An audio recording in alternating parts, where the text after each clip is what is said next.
الله من الشيطان الرجيم بسم الله الرحمن الرحيم يسترون ما أنت بنعمة ربك بمجنون وإن لك لأجرا غير ممنون وإنك لعلى خلق عظيم فستبصر ويبصرون بأيكم المفتون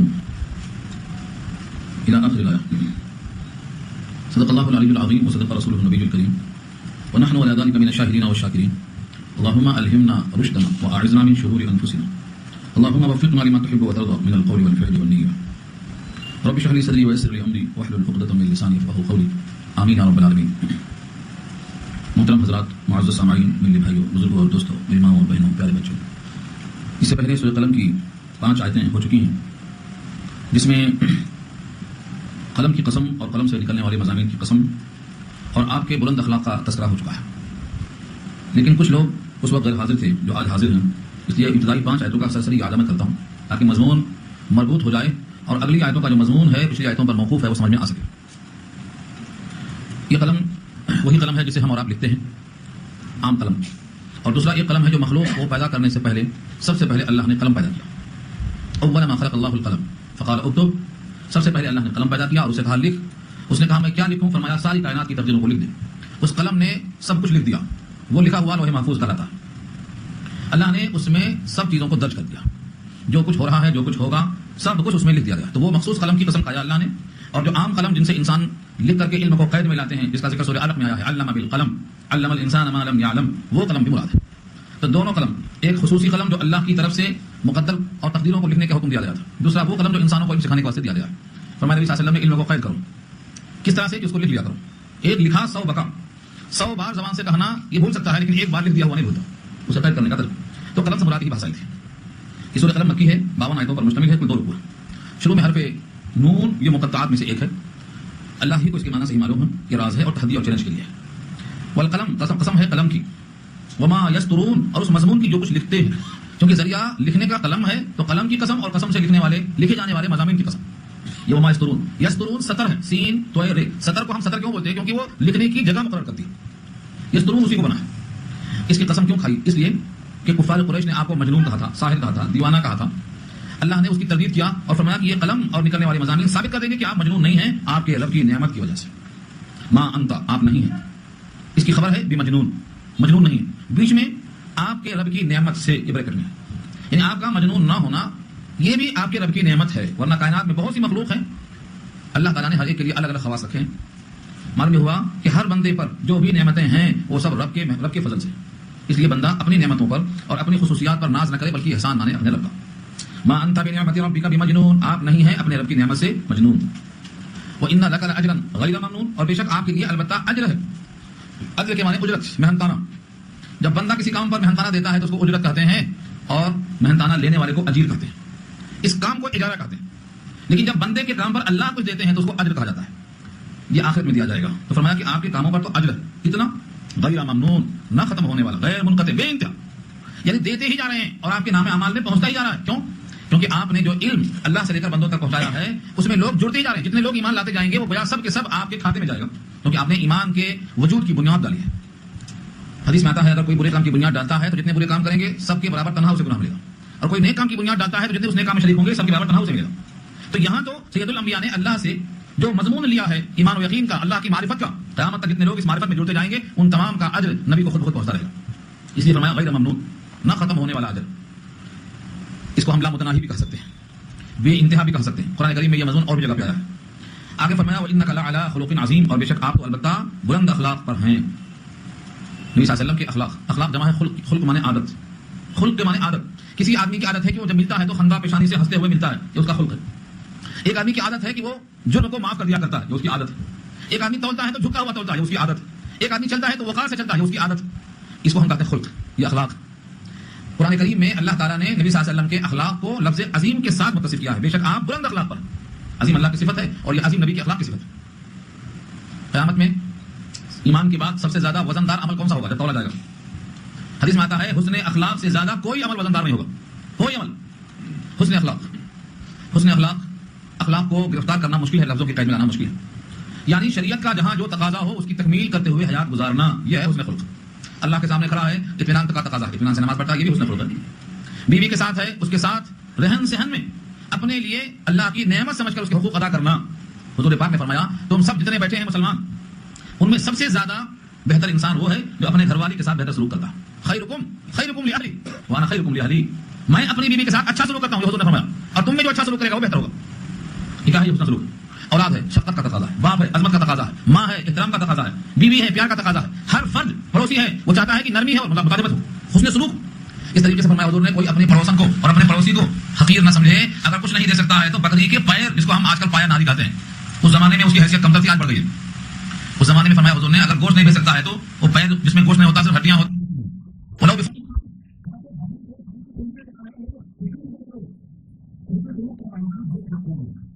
کے ساتھ, شاگرد کے ساتھ, پڑوسی کے ساتھ, ہم سفر کے ساتھ, کوئی آپ کے ساتھ بیمار ہے عیادت کرنے آپ جاتے ہیں اس کے ساتھ, یعنی دنیا میں جہاں جیسا حکم دیا ہے شریعت نے اس تقاضے کی تکمیل کرنا. حضور نے کہا تولتے ہو یہاں تو جھکتا ہوا تولو, زن ورجہ تھوڑا سا سے جھک جاتا, 20 پہ برابر ہے 21 کرتے جھک جا رہا ہے, اس 21 سے کچھ فرق نہیں پڑتا, لیکن اس سے آپ کا اخلاق ظاہر ہوگا اور لینے والے کا دل آپ پر مطمئن ہوگا, بااعتماد ہو جائیں گے آپ. پھر وہ کہیں جانے والا نہیں, بظاہر لگتا ہے کہ 20 کے بجائے 21 چلا گیا لیکن اس سے 21 آدمی واپس آئیں گے آپ کے پاس. تو زن ورجہ فرمایا. اخلاق کا دائرہ بہت وسیع ہے, اسی واسطے فرمایا کہ جس کے اخلاق عمدہ ہیں نام اعمال جب تولا جائے گا تو سب سے وزندار اخلاقی ہوں گے, سب سے اخلاق. اور جو اخلاق کی تکمیل کرتا ہے وہ نبی کے مشن کی تکمیل کرتا ہے. حضور نے فرمایا میں دنیا میں اس لیے آیا ہوں کہ اخلاق کی تعلیم دوں اور اخلاق کی تکمیل کروں. بعثت لأتمم مکارم الاخلاق, میں اس لیے بھیجا گیا ہوں کہ اخلاق کریمانہ کی تکمیل کروں, اس کو سکھاؤں. چنانچہ نبی کریم صلی اللہ علیہ وسلم نے اخلاق کریمانہ کی تکمیل کیا ہے, اخلاق کریمانہ کی تکمیل کیا. نبی صلی اللہ علیہ وسلم نے جب جہاں موقع آیا بڑی ہی خندہ پیشانی کے ساتھ, عفو و درگزر, جنگوں میں بھی آپ نے اور دشمنوں کے ساتھ بھی آپ نے جہاں جہاں وعدے کیے ہیں ان تمام جگہوں میں آپ نے اخلاق کا مظاہرہ کیا ہے. اور اس اخلاق کے مظاہرے کی بنیاد کیا تھی؟ کیونکہ اللہ نے آپ کو بھیجا تھا اسی کی تکمیل کے لیے. بعثت میں بھیجا گیا ہوں لأتمم مکارم الاخلاق, میں مکارم اخلاق کی تکمیل کروں, یہ مقصد تھا آپ کا. تو خیر اس آیت پر تو مستقل کتابیں مستقل مضامین ہیں کہ نبی کے اخلاق بلند تھے, اس کا کیا مطلب. ان تمام چیزوں کا مقصد کیا تھا کہ جو لوگ آپ کو مجنون کہتے ہیں ان کا رد ہو جائے. قلم اور مضامین قلم گواہی دیں گے کہ مجنون ایسا نہیں ہوتا. آپ کے رب کی نعمت سے آپ مجنون نہیں ہیں, کیونکہ آپ کے ہر عمل پر لامتناہی اجر ہے اور مجنون کے عمل پر اجر نہیں ہوتا. اور آپ بلند اخلاق کے حامل ہیں, اور جو مجنون ہوتا ہے اس کے اخلاق بلند ہو ہی نہیں سکتے ہیں, وہ تو بد اخلاق ہوتا ہے جس کو چاہا جو چاہا بول دیا. مجنون اور دیوانہ آدمی عقل کھو بیٹھتا ہے, وہ اخلاق کو کیا جانے, اور آپ کا تو اخلاق بہت بلند ہے. اتنے بلند اخلاق ہیں کہ دنیا میں کوئی اب اس کی نظیر پیش کرنے پر قادر نہیں. دنیا والے معاف کرتے ہیں, مجبوری کے موقع پر معاف کرنا یا عفو درگزر نہیں ہے. مجبوری کے موقع پر معاف کرنا یہ عفو درگزر نہیں ہے, بلکہ پوری قدرت کے بعد معاف کرنا یہ عفو درگزر ہے جو حضور نے فتح مکہ میں پیش کیا ہے. فتح مکہ میں تمام مجرمین سرنگو ہیں, آپ کے پاس پوری قوت ہے, ایسے موقع پر آپ نے اعلان کر دیا معافی کا, لا تثریب علیکم اليوم. تو قدرت کے باوجود معاف کرنا یہ بلند اخلاق ہیں. لہذا ان تمام صفات سے ثابت ہوا کہ مجرمین نے جو آپ پہ الزام لگایا ہے مجنون اور دیوانگی کا وہ غلط. فستبصروا ويبصرون, ان قریب آپ بھی دیکھیں گے اور وہ بھی دیکھیں گے. بأيكم المفتون, کہ تم میں سے مفتون کون ہے. مفتون کے معنی مجنون, مفتون فتنہ سے بنا ہے, آزمائش میں ڈالا جاتا ہے. تو مفتون مفعول کے وزن پر ہے تو معنی مجنون. ان قریب دیکھ لیں گے کہ مجنون کون ہے, کیونکہ مجنون کے عمل پر اجر نہیں ملتا, تمہارے بھی عمل پر اجر نہیں ملے گا, اور نبی کے عمل پر اجر لامتناہی ملے گا. تو آنکھیں بند ہوتے نظر آئے گا کہ مجنون کون ہے تم میں سے. ان ربک هو اعلم, بے شک آپ کا رب وہی خوب جانتا ہے. بمن ضل عن سبیلہ, جو بھٹکا ہوا ہے آپ کے راستے سے. کون بھٹکا ہوا ہے اس کو آپ کا رب خوب جانتا ہے, اور وہ رب یہ بھی جانتا ہے کہ مہتدین ہدایت یافتہ راستے پر چلنے والے کون زیادہ صحیح. وهو اعلم بالمهتدین, اور وہ زیادہ جانتے ہیں ہدایت یافتہ کو بھی. تو مہتدین ہدایت یافتہ ان کو بھی جانتا ہے, اور ضل عن سبیلہ راستے سے بھٹکا کون ہے یہ بھی آپ کا رب جانتا ہے. اور رب نے یہ فیصلہ کر دیا ہے انک لعلی خلق عظیم, یعنی آپ بلند اخلاق پر حامل ہیں. وہ رب کی طرف سے تصفیہ آ چکا ہے. اور دوسری آیت موجود ہے سورہ یاسین میں کہا ہے آپ صراط مستقیم پر ہیں. انک لمن المرسلین علی صراط مستقیم, آپ رسولوں میں سے ہیں, آپ صراط مستقیم پر ہیں. تو یہ فیصلہ اللہ کا ہے, اور اللہ سے بہتر جاننے والا کوئی نہیں ہے کہ کون ہدایت یافتہ ہے. لہٰذا اب یہاں سے نبی کے لیے تاکیدی حکم آتا ہے کہ جو نبوت کو جھٹلانے والے ہیں, قرآن کو جھٹلانے والے ہیں, اللہ کو جھٹلانے والے ہیں, قیامت اور محشر کو جھٹلانے والے ہیں, ایسے مکذبین کی بات ہرگز آپ نہیں ماننا. فلا تطع المکذبین, پس آپ اطاعت مت کیجیے جھٹلانے والوں کی. جھٹلانے والے کون ہیں؟ کسی ایک چیز کا انکار کیا سب کا انکار ہو گیا. قرآن کو نہیں مانا تو جو باتیں قرآن سے ثابت ہیں سب کا انکار ہوا. اللہ کا بھی, رسول کا بھی, جنت کا بھی, جہنم کا بھی, محشر کا بھی. کسی ایک چیز کا انکار باہم مربوط ہے. تو مکذبین سے مراد مطلق جو بھی تکذیب کرنے والے جھٹلانے والے ہیں, آپ ان کی باتیں ہرگز نہ مانیں. ان کافروں کا خیال یہ ہے کہ ذرا آپ نرم ہوں تو وہ بھی نرم ہوں, آپ ان کو ان کے بتوں کی بجائے مذمت کی تعریف کریں تو وہ بھی آپ کے دین کی تعریف کریں, دونوں تھوڑا جڑ جائیں گے. تھوڑا آپ لچک پیدا کریں تھوڑا وہ بھی جھک جائیں گے. آج کل مسلمانوں میں سے ایسوں کا انتخاب ہو رہا ہے جن میں لچک ہو اور لچک کے نام پہ گمراہی ہو. دنیا والے تلاش کر رہے ہیں, قرآن کی تشریح پھر سے ہو, اسلام کی وضاحت پھر سے ہو, ایسے مسلمانوں کی تلاش ہے. ایسے مسلمانوں تک پیغام پہنچانا. قرآن کریم کی سائٹ میں اللہ فرماتے ہیں ودو لو تدہنوا فیدہنون, یہ ایک آیت اگر سمجھ گئے ایسے مسلمان توبہ کر لیں گے. ودو, ودا یا ودو کے معنی دل سے خواہش کرنا. ودو وہ کافر دل سے چاہتے ہیں کیا, لو تدہنوا, اگر آپ مداہنت کر دیں فیدہنون تو وہ بھی تھوڑا ڈھیلے ہو جائیں گے آپ کے ساتھ. تھوڑا آپ جھکیں تھوڑا وہ جھکیں. اس کی تردید اللہ نے کیا ہے سورہ کافرون میں بحث آئی. اے کافروں جن کی تم پوجا کرتے ہو میں نہیں کرتا, جن کی میں کرتا ہوں تم نہیں کر سکتے, آج نہیں آئندہ بھی. تردید کیا اللہ نے. تو نرمی کا مطلب یہ نہیں ہے کہ اللہ کے قانون کو تھوڑا سا آپ نرم کر کے چھیل دیں, آپ کے بس کی بات نہیں. جب نبی سے مطالبہ کیا گیا کہ دوسرا قرآن لے آؤ یا تھوڑا تبدیلی پیدا کر دو، ایتی بقرآن غیر ھذا او بدل، تو حضور نے کہا ما یکون لی ان ابدلہ من تلقاء نفسی، میرے بس کی یہ بات نہیں ہے کہ میں خود تبدیلی اس میں کچھ کر دوں، میں تو اس کا پابند ہوں کہ جو آئے حکم اس کی اتباع کروں، ان اتبع الا ما یوحی الی، لہذا میں یہ تبدیلی کرنے پر قادر ہوں، میں تو پابند ہوں کہ جو حکم ہے اس کی اطاعت کروں۔ ہاں اللہ ہی کوئی حکم منسوخ کرنا چاہتے ہیں، اللہ کی مرضی ہے، کوئی آیت سے کوئی آیت منسوخ کر دے، کوئی احکام چینج کر دے، تو لہٰذا نبی کو بھی سورہ یونس کی ان آیتوں میں حکم دیا گیا ہے کہ جو پیغام ہے اس کی آپ اتباع کریں۔ قرآن میں تبدیلی کا حق نبی کو نہیں دیا اللہ نے۔ اب مجھے بتاؤ کس سے امید رکھتے ہیں آپ تبدیلی کی؟ قرآن کی تشریح میں تبدیلی چاہنے کا مطلب قرآن کا جو مقصد ہے، جو پیغام ہے، جو روح ہے، اس کو چینج کرنے کی فکر میں لگے وہ لوگ۔ قرآن نے صاحب کہا وہ لوگ دل سے خواہش کرتے ہیں اگر آپ تھوڑا سا نرم پڑ جائیں، لو تدہنو، اصل میں تدہنو میں لفظ دہن ہے، دال ہے نون، دہن کے معنی تیل لگا کر مالش کر کے نرم کرنا۔ کسی کا پاؤں موچ کھا گیا، کیا کرتے؟ تیل کی مالش کر کے نرم کرتے، خوب رگڑتے، کبھی سینکا دیتے تو رگیں نرم پڑ جاتی ہیں، ڈھیلا ہو جاتی ہے، جہاں کا وہیں پھر سیٹ اپ کرنا جس کو بولتے ہیں۔ تو دہن کے معنی آتے ہیں تیل لگا کر مالش کرنا، تو ہمارے تیل ہی کہتے ہیں، اور تدہنو تیل کی مالش کرنا مراد ہے، تو کسی طرح سے ان کے حق میں ڈھیلا ہو جا، فیدہنون تو وہ بھی ڈھیلے پڑ جائیں گے، تم بھی سختی مت کرو، وہ بھی سختی مت کرو۔ اللہ نے اس مداہنت کرنے والوں کے ساتھ نبی کو کیا حکم دیا؟ ولا تطع كل حلاف مهين، اے نبی آپ اطاعت مت کرو ہر قسم کھانے والے کی، ہر بے قدر کی، ہر چغل خور کی، اور ہر ملعون کی، اور ہر خیر سے منع کرنے والے کی، اور ہر حد سے تجاوز کرنے والے کی، ہر گنہگار کی، ہر اجٹ کی، اور ان تمام کے بعد جبکہ وہ بے نسب ہو یعنی حرامی ہو، ثابت النسب نہ ہو۔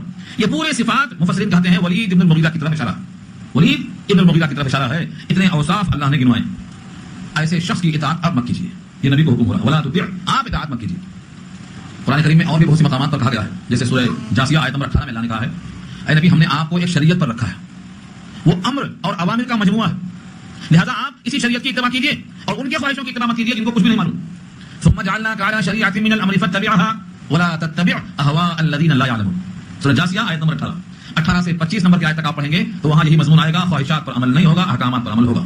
وہ خواہشات کسی کیوں قابل عمل نہیں، خصوصاً ایسوں کی خواہشات جن کے پاس علم ہی نہیں ہے، وہ جانتے نہیں ہیں کہ حق کیا ہے نہ باطل کیا ہے۔ تو اس مضمون کو یہاں اللہ نے واضح کیا، ولا تطع، اطاعت مت کیجیے، کہنا مت مانگیے۔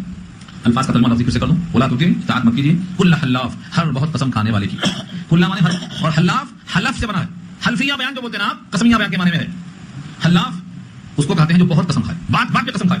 ایک زمانہ آئے گا کہ ان کی گواہی قسم سے پہلے ہوگی اور قسم گواہی سے پہلے ہوگی، یعنی کبھی قسم کھائے گا کبھی گواہی دے گا، فٹافٹ کرے گا، اسے یہ پتا نہیں کہ قسم جھوٹی ہے کہ سچی ہے، کچھ پیسے مقرر ہیں، قسم کھائے گا پیسے لے گا۔ حلاف بہت جھوٹی قسم کھانے والا، آج جا کر عدالتوں کے اطراف دیکھ لو، جھوٹی قسم کھا کر گواہی دینے والے بے حساب کھڑے رہتے ہیں، ان کو پتا نہیں صحیح کیا غلط کیا، آپ جو کہلوا لیں کہہ دیں گے گواہی دے دیں گے۔ حلاف کہتے ہیں جھوٹی قسم کھانے والا۔ اور مہین، مہین کے معنی بے قدر، بے حیثیت، اس مہین کا لفظ کو اللہ نے حقیر قطرے، منی کے قطرے کی صفت میں استعمال کیا ہے، حقیر قطرہ، انا خلقناہم مما یعلمون، جس سے ہم نے پیدا کیا وہ خوب جانتے ہیں، کیا ہے وہ؟ مما مہین، مما مہین کے معنی حقیر قطرہ، اتنا حقیر ہے کہ وہ اپنی ذات میں تو ناپاک ہے ہی، مگر اس میں اختلاف کیا ہے بعض لوگوں نے، ہم وہ بات نہیں لائیں گے آج، ذہن میں رہے۔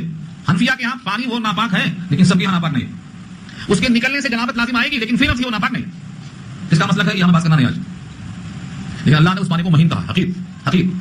فرعون نے حضرت موسیٰ کو اپنے مقابل میں حقیر کہنے کے واسطے یہی لفظ استعمال کیا، مہین کا، اور کہتا ہے ام انا خیر من هذا الذي هو مہین ولا يكاد يبين، میں اچھا ہوں کہ وہ اچھا ہے جس کو بولنا بھی نہیں آتا برابر۔ حضرت موسیٰ میں تھوڑا ہکلاہٹ آ رہی تھی زبان جلنے کی وجہ سے، تو اشارہ کرتا ہے ام انا خیر من هذا الذي هو مہین، مہین کے معنی بے حیثیت، میں بادشاہ ہوں، تخشائی، نوکر چاکر میرے پاس، ان کے پاس کوئی نہیں۔ تو مہین یہ کم حیثیت والے انسان کے لیے بھی، اشیاء کے واسطے بھی بنا کر صفت پیش کیا گیا، تو یہاں لفظ مہین آیا ہے کس کے لیے؟ ولید کے لیے۔ اور ایک لفظ ہے حماز، حماز سورہ ہمزہ پڑھ چکے ہیں آپ، یاد ہونا چاہیے، ویل لکل ہمزۃ لمزہ، وہاں ہمزہ اور لمزہ تو بتایا تھا، اسی ہمزہ سے حماز مبالغہ بنائیے، طنز کرنے والا، سامنے طنز کرتا ہے یا پیچھے سے طنز کرتا ہے، رو در رو اگر طنز کرتا ہے تو تانا دینا بولتے ہیں، اور پیچھے کرتا ہے تو اس کو طنز بولنا کہتے ہیں۔ حماز اسی کا ترجمہ ہے، تانا دینے والا۔ مشاء بنمیم، مشاء کے معنی آتے ہیں مشی کرنا، چلنا، مشی کے معنی چل، چلتا تو ہے مگر کیسا چلتا ہے؟ بنمیم، چغلی کے ساتھ۔ نمیم، نمام کہتے ہیں چغل خور کو، نمام جو چغل خوری کرتا ہے، تو مشاء بنمیم معنی چغل خوری کرتے ہوئے چلنا، نبی کی چغلی آپس میں ایک دوسرے کے ساتھ چغل خوری کرنے والے کو مشاء بنمیم کہا ہے۔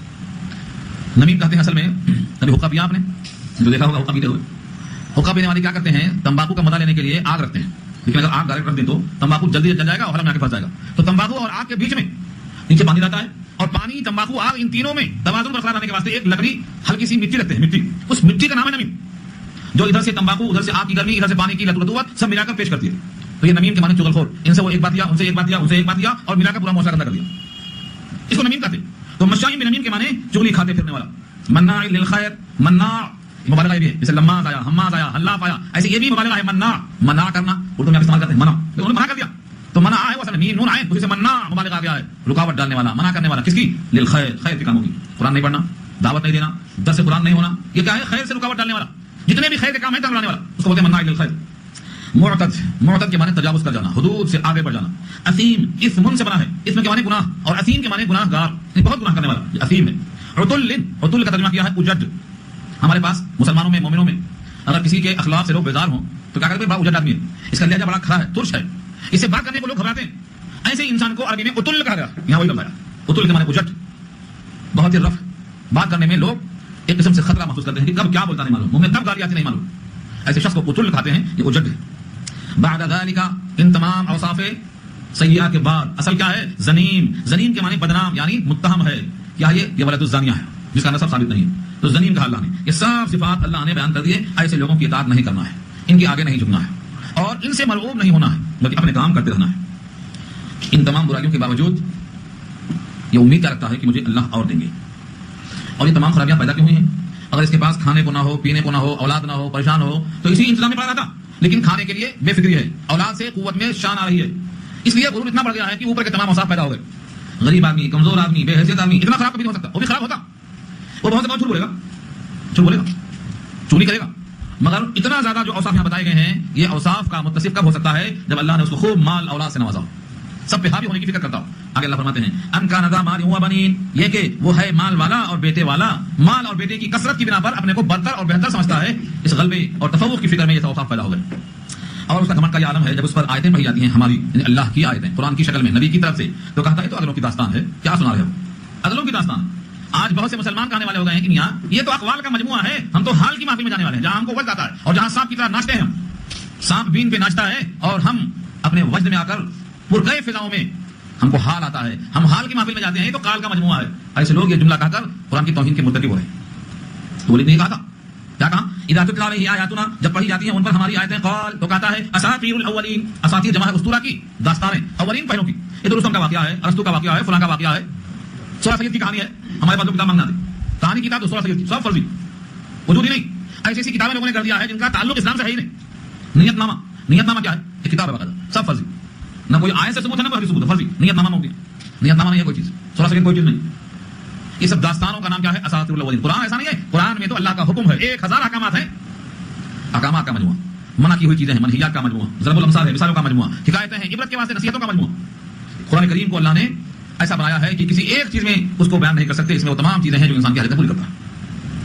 تو یہ کہا ہوا کلام نہیں ہے، عدلوں کی داستان نہیں، مگر لوگ کہہ کر اس کا مرتبہ کم کرنا چاہتے ہیں۔ بہت سے مسلمان اس محفل میں، قرآن کی محفل میں اس واسطے نہیں جاتے کہ وہ حال کی محفل میں جاتے ہیں اور کہتے ہیں ہم قوالی سنتے ہیں تو ہم کو حال آتا ہے، حال نہیں آتا ہے، شیطان چڑھ لیتا ہے ان کے اوپر، اصل میں شیطان جب چڑھ لیتا ہے تو وہ کیفیت تاری ہوتی ہے۔ اور یہ میں نہیں کہتا ہوں، میری کیا حیثیت میں کہوں کسی کو، قرآن نے خود کہا ہے 25واں پارہ سورہ شورى میں، سورہ زخرف میں کہا ہے کہ جو میری یاد سے غافل ہوگا، میرے قرآن سے غافل ہوگا، میرے احکام سے غافل ہوگا، ہم ایک شیطان اس پر مسلط کر دیں گے، وہ ہمیشہ ساتھ ساتھ ہوگا۔ قرآن کے الفاظ نوٹ کرو، یہ آیت اگر قرآن میں ہے میرا کیا قصور ہے؟ ومن يعش عن ذکر الرحمن نقيض له شیطان فهو له قرین، پارہ 25 سورہ زخرف، غالباً 67 نمبر کی آیت ہے۔ قرآن کریم کی اس آیت میں کتنا واضح پیغام ہے کہ جو رحمان کی یاد سے غافل ہو کر حیات گزارے گا، حیات سے مراد زندگی، اور رحمان کی یاد سے غافل یعنی قرآن نہیں، نماز نہیں، تلاوت نہیں، طہارت نہیں، صفائی نہیں، یہ سب ہے غفلت۔ ومن يعش عن ذکر الرحمن نقيض له شیطان، ہم اس پر مسلط کر دیتے ہیں، کون؟ اللہ خود مسلط کر دیتے ہیں۔ فهو له قرین، قرین کہتے ہیں ایسے ساتھی کو جو ساتھ ساتھ ہوتا ہے، قرن کہتے ہیں سین کو، وہ قرین بن جاتا ہے۔ کبھی سین غائب ہوتی گدھے کے سر سے ہوتی نہیں، وہاں ایسا یہاں بھی گدھے کے سر پہ سین کے ساتھ ہوتی نہیں، نظر نہیں آتی، یہاں شیطان نظر نہیں آتا مگر ساتھ ساتھ آتا۔ فهو له قرین، قرآن نکالیے اس آیت کو کھول کر دیکھو، ترجمہ آپ کر لو، کسی اور کا ترجمہ دیکھ لو، ہم تو صرف منشی ہیں، پہنچانے والے ہیں یہاں تک۔ تو جو قرآن سے غافل رہے گا اور قرآن کی محفل سے غیر حاضر رہ کر حال کی محفلوں میں جایا کرے گا، وہ نماز کہاں پڑھے گا؟ رہتا یہاں مکے میں نماز پڑھتا، بہت لوگ بولتے ہیں ہم نماز مکے میں پڑھتے، رہتے کہاں؟ یہاں، کھانا یہاں کھاتے، سوتے یہاں، بچے یہاں پیدا کرتے، سارے کام یہاں ہوتے، لیکن نماز پڑھتا مکے میں، اپنی بدعملی کو چھپانے کے واسطے بولتا۔ تو یہ کیا ہے؟ شیطان جو مسلط ہے، اس کے اعمال ہیں۔ اللہ نے اس کا ایک بہترین جواب دیا ہے، ایسے مغرور لوگ جو قرآن کریم کی آیتوں کے پاس نہیں آتے اور کہہ دیتے ہیں کہ اگر ان کی داستان ہے تو قال کی محفل ہے، قال کا مجموعہ ہے، ایسے متکبرین کی ناک پر ہم ضرور ضرب لگائیں گے۔ اور غصے کی وجہ سے اللہ نے ناک نہیں کہا، سونڈ کہا، اور سونڈ ہوتا ہاتھی کا یا پھر خنزیر کا، سونڈ کا لفظ ہے یہاں پر، لفظ کیا لکھیے؟ سناسمہ علی الخرطوم، خرطوم کسے کہتے ہیں؟ سونڈ کو، جن جانوروں کو سونڈ ہوتا ہے، اشارہ یہ ہے اس کی بہت لمبی ناک ہے، اپنے ناک کے مقابل میں اللہ کی آیتوں تک انکار کر رہا ہے، اس واسطے یہ ناک والا ہے، بڑی اونچی شان والا ہے، ہم اس کی ناک پر ضرور نشان لگائیں گے۔ سورہ دخان میں کہا تھا ایسے ہی شخص کے واسطے، ذق انک انت العزیز الکریم، تو بڑا باعزت تھا، بڑا معزز تھا، بڑا مکرم تھا، بڑی شان والا تھا، شک جہنم کا عذاب، ذق انک انت العزیز الکریم، اسی انداز سے یہاں فرمایا ہم ضرور نشان لگائیں گے، سناسمہ، ہم داغ لگائیں گے، علی الخرطوم، سونڈ کے اوپر، سونڈ اسی ناک پر جو اپنے ناک کی اونچائی کی وجہ سے اللہ کی آیتوں کو کہاں کہاں کے چھوڑ دیتا ہے، اس کے بعد فرمایا اللہ نے کہ ان کے مال اور ان کے بیٹوں کی وجہ سے یہ غرور پیدا ہوا تھا، ہم ان کو آزمائش میں ڈالیں گے باغ والوں کی طرح، جیسے باغ والوں کو ہم نے آزمائش ڈالا تھا، بالکل اسی طرح ان کو ڈالیں گے ہم. کیسا ہے ان کا قصہ؟ اب یہاں سے وہ قصہ سنائیں گے. قصہ بہت مختصر ہے مگر بہت دلچسپ ہے، اور اگر یہ سمجھ میں آ گیا تو انسان اتنی بات سمجھ جاتا ہے کہ میرا اپنا قبضہ کسی چیز پر نہیں ہے، میں خود کسی کی ملکیت میں ہوں. میرا باغ میرا باغ، میرا مال میرا مال، میرے بیٹے میرے بیٹے، میں اپنے کو اس کا مالک سمجھتا ہوں. یہ واقعہ سمجھ میں آ گیا ہے تو کائنات کی کسی شے پر آپ مالک سمجھیں گے اپنے آپ کو. انا بلوناہم کما بلونا اصحاب الجنہ، بے شک ہم ان کو آزمائش میں ڈالیں گے جیسا ہم نے آزمائش کے اندر ڈالا تھا اصحاب الجنہ کو. جنہ مانے باغ، باغ والے. ایک شخص کا نام تھا، نام سے کیا فائدہ ہے؟ ایک شخص تھا بہت نیک تھا، اور وہ اپنے باغ میں سے پھلوں کو توڑنے کے وقت میں 3 حصے کرتا تھا. ایک گھر میں لاتا تھا اور ایک رشتہ داروں تک پہنچاتا تھا اور ایک غریبوں کو وہیں تقسیم کرتا تھا. بہت نیک تھا. اس کے باغ میں پھل ہوتے گئے. ایسا ہوتا رہا. جب اس کا انتقال ہو گیا تو 3 بیٹے پیدا ہوئے. بیٹے پہلے تھے مگر اب بڑے ہوئے. کاروبار سنبھال لیا.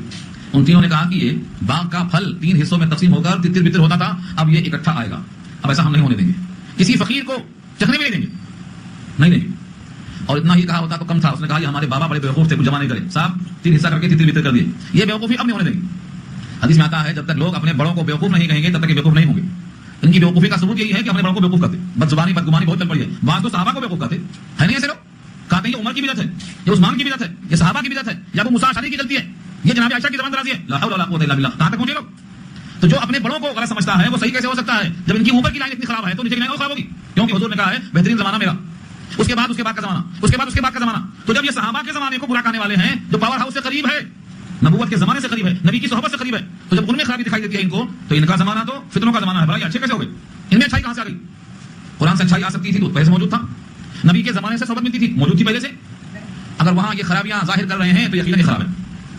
صحابہ جن کی تربیت نبی نے کی ہے، نیلامی اللہ نے کی ہے، اور سرٹیفکیٹ اللہ نے دیا رضی اللہ کا، ان میں خرابی بتانے والے اچھے کیسے ہو سکتے؟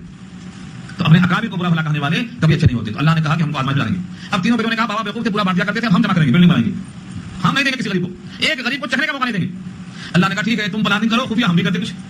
انا بلوناہم کما بلونا اصحاب الجنہ، بے شک ہم نے ان کو آزمائش میں ڈالا جیسا کہ ہم نے آزمایا تھا باغ والوں کو.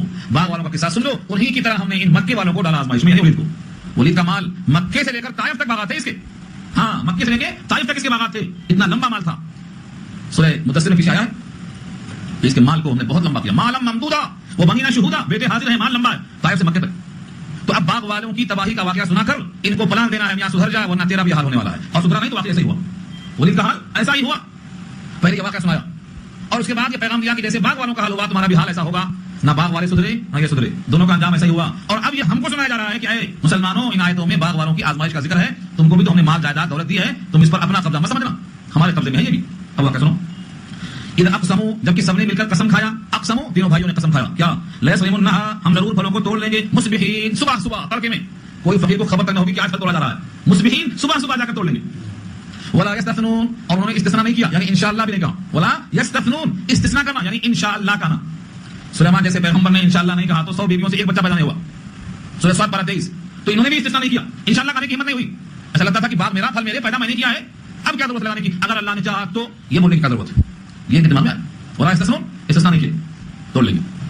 اور بعض شارحین لکھتے ہیں اس کا ترجمہ ولا یستثنون، انہوں نے استثناء نہیں کیا کہ ہم کچھ فقیروں کے واسطے چھوڑ دیں گے، صاف توڑ لیں گے. فطاف علیہا طائف من ربک وهم نائمون، طواف کر گیا اس باغ پر ایک طواف کرنے والا آپ کے رب کی طرف سے. وهم نائمون، اس حال میں کہ وہ سوتے ہی رہ گئے، ارادہ غلط کر کے سوئے تھے. ابھی رات ختم نہیں ہوئی کہ رات ہی میں اللہ کی طرف سے آ گیا طواف کرنے والا. ہوائیں آئی ہوں گی یا آگ کا گولا آیا ہوگا یا سردی کا پالا آیا ہوگا، لیکن کوئی آیا طواف کر گیا. طواف کرنے والا، طواف مانے چکر لگانا. ان کے باغوں پر اللہ کا عذاب چکر لگا کر چلا گیا. فاصبحت، جب صبح ہوئی تو باغ کیسا ہو گیا؟ کسرین، سرین کے معنی ٹوٹا ہوا باغ جس کے پھل توڑ لیے گئے.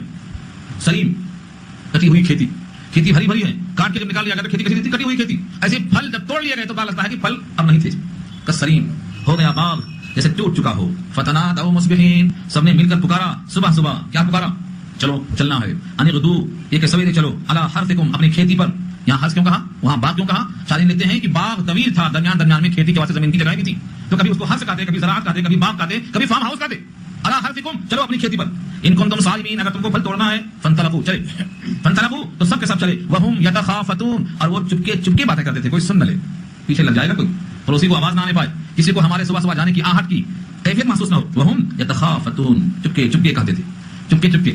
يتخافتون، خوف سے. خافت، يتخافتون کے معنی باہم آہستہ آہستہ بات کرنا. چور گھر میں داخل ہوتا تو کیسی باتیں کرتا، گھر والے سن کر اٹھ نہ جائیں. ایسی چپکے سے کسی کو يتخافتون کہتے ہیں جس میں خوف پوشیدہ ہو. چپکے چپکے باتیں کر رہے ہیں، آہستہ آہستہ باتیں کر رہے ہیں کہ گھر میں کوئی آواز سن نہ لے. اور کیا کہتے ہیں باتوں میں؟ ان لا يدخلنها اليوم عليكم مسکین. مسکینن ہے اصل میں تنوین کے ساتھ، کوئی مسکین، کوئی ایک مسکین. مسکینن کوئی ایک مسکین آج تم پر داخل نہ ہونے پائے باغ میں. ان لا يدخلنها ہرگز ہرگز داخل نہ ہو باغ میں. اليوم آج علیکم تم پر مسکینن کوئی مسکین. بابا کا وفادار رہا ہوگا کوئی، بابا کسی کو دیتے رہے ہوں گے، چندہ پرانا ہوتا ہوگا، کوئی نہیں، دروازہ بند. وغدوا اور صبح سویرے چلے علی حرد قادرین. حرد کے معنی لپک کر چلنا، اور قادرین اپنے کو قدرت والا سمجھ کر چلنا. باغ ہے چلو توڑ لیں گے. اور حرد کے معنی لپک کر تیزی کے ساتھ جلدی پہنچنا، اپنے آپ کو اس کام پر قادر سمجھ کر جلدی کے ساتھ باوجرت پہنچے.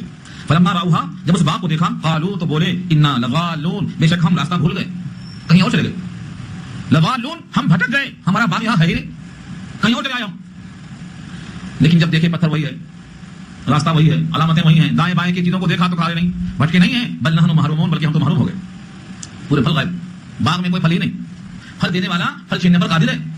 یہ سمجھ میں نہیں آتا، درختوں میں زمین سے لے کر پھلوں میں غذائیت دینے والا بھلا چھیننے پر قادر نہیں ہے؟ یہ سمجھ میں نہیں آتا. اولاد دینے والا چھیننے پر قادر ہے. بل نحن محرومون بلکہ ہم تو محروم ہو گئے. قال اوسطهم کہا ان میں سے بیچ والے نے، اوسط والے، اوسط وسط کی جمع ہے، ان میں ایک ذرا جو پچھلا تھا ذرا بچڑا بھولا والا تھا، اس کو دبا کر لے گئے تھے. دو نے اس پر اپنی رائے مسلط کر دی تھی، مگر یہ بیچ والا تھوڑا بھرا تھا، ان میں سے اب اس کو موقع ملا. بچڑا ان میں سے بولتا ہے الم اقل لکم کیا تم کو میں نے پہلے سے نہیں کہا تھا لولا تسبحون کیوں نہیں سبحان اللہ بولتے ہو، کیوں نہیں پاکی اللہ کی بولتے ہو، باغ اللہ کا، زمین اللہ کی، بندے اللہ کے، سبحان اللہ کیوں نہیں بولتے ہو. اب اس کے تنبیہ کرنے پر احساس ہوا. قالوا بولے سبحان ربنا پاک ہے ہمارا رب، انا کنا ظالمین بے شک ہم ظالم تھے، اس فیصلے میں ظالم تھے. ہم سمجھتے تھے کہ کسی کی غذا اور کسی کا رزق ہماری قدرت میں ہے، ہم روک لیں گے. یہ واقعہ سننے والوں کو چاہیے کتنا غور سے سنیں کہ کسی کا رزق ہمارے ہاتھ میں نہیں. ہاں بہت سے لوگ سمجھتے ہیں ان کو ہم نکال دیں گے تو کھانا بند ہو جائے گا، ان کو ہم نوکری سے باہر کر دیں گے تو بھوکے مر جائیں گے. اللہ نے واضح کر دیا ہے تمہارے باغ میں جو پھل ہیں حقیقت یہ ہے کہ ان کمزوروں کے طفیل میں. ہمارے بہت سے لوگوں نے سنا ہے کہ جس پھل کو، جس باغ کو سب کے واسطے چھوڑ دیا جاتا ہے چاہے جو کھائے تو ہر سال پھل آتا ہے، اور جس کو رکھ کر کے بیچ دیا جاتا ہے کبھی آتا کبھی نہیں آتا، پھل ہی نہیں آتا. ان مسکینوں کا حق ہے ہمارے مالوں میں، اور ان کا جب ہم حق روک لیں گے تو اللہ قادر ہے، اس سے زیادہ قادر ہے جتنا ہم مسکینوں کا حق روکنے پر قادر ہے، اس سے بڑھ کر وہ ہم پر قادر ہے. مگر یہ قدرت ہم سمجھ نہیں پاتے. ایک صاحب اپنے غلام کو پیٹ رہے تھے، غلطی کیا تھا، کچھ مار رہے تھے، حضور گزرتے گزرتے فرمایا میاں تو اپنے غلام پر جتنا قادر ہے تیرا رب تجھ پر اس سے زیادہ قادر ہے. بس ہوا اکھڑ گئی، رونے لگ گئے. کہا اب اس کا کفارہ کیا ہے، تلافی کیا ہے؟ کہا اس کا ایک ہی راستہ ہے کہ اس کو آزاد کر دیں. انہوں نے آزاد کر دیا. احساس دلایا اللہ نے کہ تم جتنا مسکینوں کے کھانے پر قادر ہو تم پر اللہ اس سے زیادہ قادر ہے. اگر روکو گے تو روک لیا جائے گا. اے عائشہ خرچ کرو تم پر خرچ کیا جائے گا، اور تم روک لو گی تو تم پر روک دیا جائے گا. او کہ اللہ علیک، روکو مت. اللہ نے حوالے کر دیا جب انہوں نے اپنی غلطی کا اظہار کیا اور کہا انا کنا ظالمین، ہم ہی خطا کار تھے. فاقبل بعضهم على بعض يتلاومون، بس ان میں سے بعض پر متوجہ ہوا کیا کرتے ہوئے، یتلاومون، لاوما کے معنی ملامت کرنا، سب تیری وجہ سے ہوا، وہ بولتا تیری وجہ سے ہوا، وہ بولتا تیری وجہ سے ہوا، تو نے پہلے کہا تھا، تو نے پلاننگ کی تھی، اب ایک دوسرے پر چڑھ گئے. جب غلطی ہو جاتی، کھیل بگڑ جاتا تو صاحب ہوتے سب تیری خاطر ہوا. جب بنتا ہے تو کوئی نہیں بولتا تیری خاطر ہوا، میری خاطر ہوا بولتا، میں نے بتایا تھا ترتیب. جب تک بنتا ہے تب تک میری وجہ سے ہوا، اور جب بگڑتا ہے تو تیری وجہ سے ہوا. یہ ہے تلاومون، لگے ایک دوسرے کے خلاف ملامت کرنے، الزام تراشی کرنے.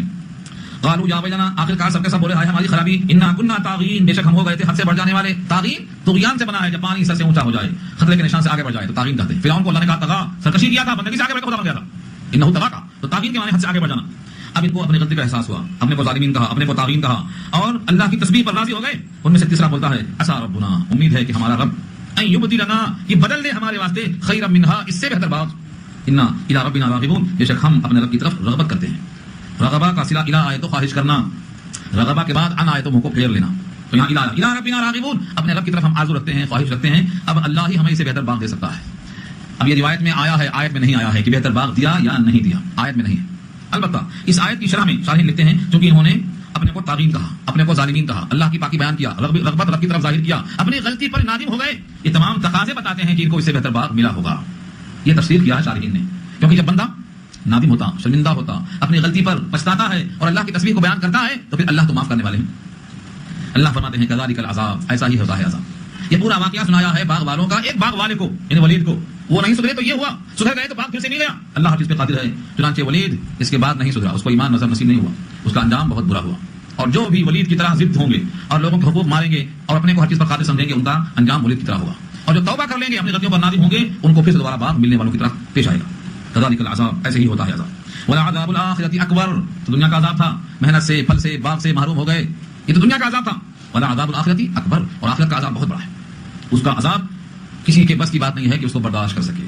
اسی لیے دعائے قنوت میں ہر روز کہلواتے ہیں اللہ ونخشى عذابک ان عذابک بالکفار ملحق، ہم آپ کے عذاب سے ڈرتے ہیں، آپ کا عذاب کافروں کو پہنچنے والا ہے.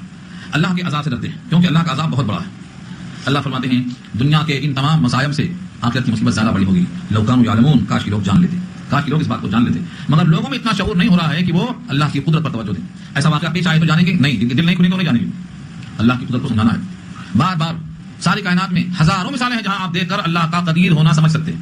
اگر اس سے آنکھیں نہیں کھلتی ہیں تو ایسے واقعات سے بھی آنکھیں نہیں کھلیں گی. اس لیے اللہ نے نمونہ پیش کر دیا ہے. اب یہاں ایک اشکال ہوتا ہے، کیا وفادار اور غدار برابر ہوں گے؟ مسلم اور مجرم برابر ہوں گے؟ اللہ کی بات ماننے والے اور نہ ماننے والے برابر ہوں گے؟ نہیں ہو سکتے. یہ اگلا رکوع اسی بحث دے رہا ہے. متقیوں کا انجام کیسا ہوگا؟ مسلم کو مجرم کی طرح ہم نہیں کر سکیں گے. تمہیں کیا ہو گیا ہے؟ تم کیسی سوچ رکھتے ہو؟ بھلا مسلم کدھر اور مجرم کدھر، وفادار کدھر، غدار کدھر؟ یہ انشاءاللہ ایک رکوع ہے. یہ مکمل بحث اس رکوع میں انشاءاللہ آئندہ آئے گی. خیر سے نیا رکوع شروع ہوگا. والصلاة والسلام على من لا نبي بعده أما بعد فأعوذ بالله من الشيطان الرجيم بسم الله الرحمن فيه تدرسون، جس میں تم سبق پڑھ رہے ہو، درس کرتے ہیں. اسی سے درس جان بوجھ کے نماز نہیں پڑھا تو کافر ہو گیا. جب کافر ہو گیا تو اس پر نماز فرض ہی نہیں. کھٹکا مار کے چلیے جماعت آئی ہے بولنا، یہ بھی دعوت ہے. کسی بھی اللہ کے لیے کما کر رہا. یہ سارے الفاظ تشبیہ ہیں سمجھانے کے لیے. ہم جب سنتے ہیں کہ پڈلی تو سمجھتے ہیں کہ ایسی پڈلی ہوگی جیسے ہماری پڈلی ہے. انسان کی فطرت ہے. جب کوئی چیز سنتا ہے تو جانی ہوئی چیز دماغ میں فوراً بن کے آتی ہے. جو چیز کبھی دیکھا ہی نہیں ہے اور دیکھا بھی نہیں جا سکتا ہے وہ دماغ میں کیسے آ سکتی ہے؟ لیکن اس کا مطلب یہ نہیں کہ پڈلی سے مراد محشر کے میدان میں ایسی ہی پڈلی ہوگی جیسے ہماری پڈلی ہے. یہ مراد کہاں سے آئی؟ اللہ کی پڈلی اللہ کی شان کے مطابق ہوگی، وہ اللہ جانتا. یہ مطلب فیصلہ ہے. محشر کے میدان میں اللہ کی پڈلی کھولی جائے گی. سے مطلب بلایا جاتا ہے کہ کوئی کھڑا ہو کر بیان دے تو گے وہاں گڈ مڈ ہونے کا چانس ختم. دنیا میں ایک اصول یہ ہے کہ کبوتر کبوتر کے ساتھ اس کا عذاب کسی کے بس کی بات نہیں ہے کہ اس کو برداشت کر سکے. اسی لیے دعائے قنوت میں ہر روز کہلواتے ہیں اللہ ونخشى عذابک ان عذابک بالکفار محیط. ہم آپ کے عذاب سے ڈرتے ہیں، آپ کا عذاب کافروں کو پہنچنے والا ہے. اللہ کے عذاب سے ڈرتے ہیں کیونکہ اللہ کا عذاب بہت بڑا ہے. اللہ فرماتے ہیں دنیا کے ان تمام مصائب سے آخرت کی مصیبت زیادہ بڑی ہوگی. لو کانوا یعلمون، کاش کہ لوگ جان لیتے، کاش کہ لوگ اس بات کو جان لیتے. مگر لوگوں میں اتنا شعور نہیں ہو رہا ہے کہ وہ اللہ کی قدرت پر توجہ دیں. ایسا واقعہ پیش آئے تو جانیں گے نہیں، دل نہیں کھلیں تو نہیں جانیں گے. اللہ کی قدرت کو سمجھانا ہے.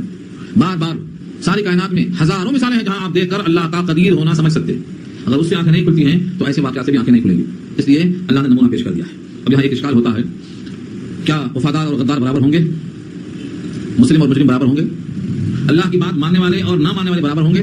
نہیں ہو سکتے. یہ اگلا رکوع اسی بحث دے رہا ہے. متقیوں کا انجام کیسا ہوگا؟ مسلم کو مجرم کی طرح ہم نہیں کر سکیں گے. تمہیں کیا ہو گیا ہے؟ تم کیسی سوچ رکھتے ہو؟ بھلا مسلم کدھر اور مجرم کدھر، وفادار کدھر، غدار کدھر؟ یہ انشاءاللہ ایک رکوع ہے. یہ مکمل بحث اس رکوع میں انشاءاللہ آئندہ آئے گی. خیر سے نیا رکوع شروع ہو رہا ہے. سورۃ قلم کی وجہ تسمیہ شروع میں آ چکی ہے. پہلے رکوع میں باغ والوں کا واقعہ سنایا گیا جس میں اشارہ تھا کہ کوئی شخص کسی بھی کام پر اپنے آپ کو قادر مت سمجھے، ہر کام اللہ کی مشیت پر موقوف ہے. یہاں پر بات ختم ہونے کے ساتھ ساتھ یہ بھی وعدہ ہوا تھا کہ انہوں نے اللہ سے خواہش کی تھی کہ ہمیں دوسرا باغ ملے. اللہ نے ان کی توبہ قبول کر کے ان کو باغ دیا. شارحین کے اقوال میں یہ بات ملتی ہے. اب یہاں سے نیا رکوع شروع ہوتا ہے. نئے رکوع میں دو باتیں. ایک تو دنیا کا وصول ہے کہ وفادار اور غدار دونوں برابر نہیں ہوتے. دنیا کا ہر انسان اس بات کو جانتا ہے کہ جو اپنا وفادار آدمی ہو اور جو سامنے غدار ہو، دونوں کا انجام ایسا نہیں ہو سکتا. اس لیے رب العالمین کے ساتھ معاملے سوچتے ہو کہ وہ مجرم اور غیر مجرم، مسلم اور غیر مسلم دونوں کا انجام یکساں کر دے گا تو تم نے اللہ کے ساتھ صحیح فیصلہ نہیں کیا. جو جیسا ہے اس کو ویسا ہی انجام سے گزرنا ہے. اگر ایسا نہیں ہوا ہے تو انصاف نہیں ہوا. اللہ کے رحم و کرم کا یہ مطلب نہیں ہے کہ مسلم اور مجرم یکساں ہو جائیں.